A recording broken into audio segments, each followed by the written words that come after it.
Good morning. I was reading a book a few days ago, and the book described the love of God in a way that I had never considered before. The writer said that the love of God, that God possesses an aggressive love for us. Aggressive. That is not a word that I would have chosen for the way that I know God and the way that God loves. Aggressive seems harsh and strong and maybe even in some ways fearful. And yet the more I've chewed on this, the more I've pondered it, I'm thinking that maybe what the author means is that the love of God is pointed, it's directed, it zeroes in. God is on a mission to love you. We've done ourselves as human beings such a disservice at times through the artwork that we've painted, chiseled, used in glass over the centuries, where an artist takes this idea or this concept of the divine, who is all spirit, and tries to encapsulate and translate this spirit God into something hard and fast that we can gaze on with our eyes and hold in our hands. I think that's why we're instructed or encouraged not to have false gods, not to have idols, because in a way we get stuck on that image of God that we were given. But I think in the concept of the way that God loves, we may have done ourselves the greatest disservice. If you've ever seen pictures of the Sistine Chapel, the ceiling, Michelangelo labored for years. Fantastic artist. Again, working with what he knew and what he was taught.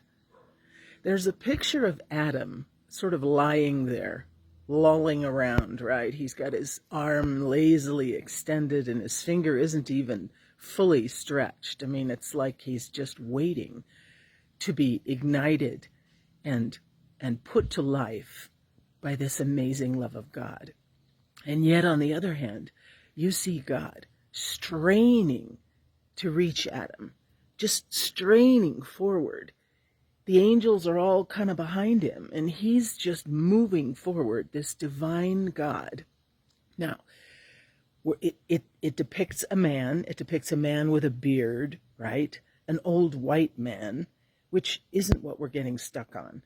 We're looking at this God who is reaching for Adam in a way that Adam has never experienced before.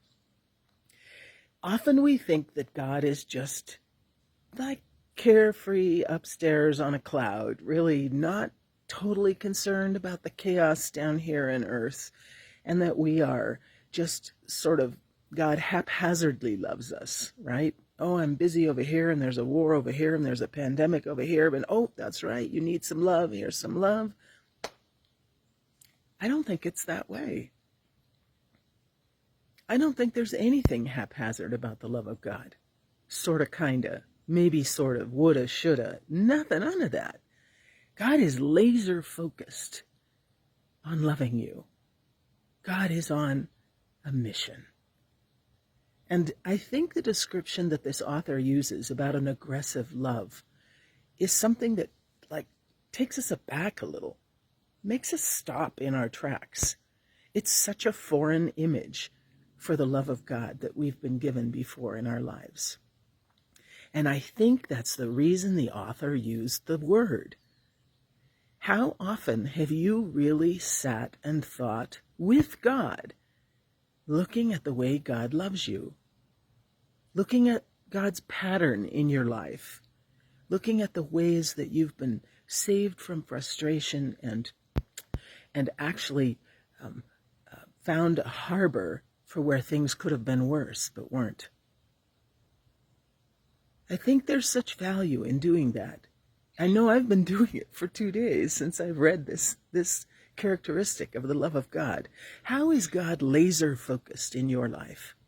How has God just been dogged about not letting you go and not letting you succumb to the difficulties in your life.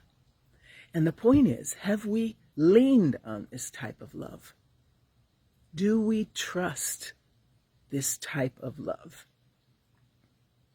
If God's love for us is laser focused, if God is on a mission to love us, if we don't trust God and we don't trust God's love, we're never going to receive it. We're going to feel like God just doesn't care, like God is haphazard and lazily loving us from a comfortable distance. Take time. Take time right now. Stop scrolling. Close your eyes. Take time and imagine yourself the point of God's laser-like love for you.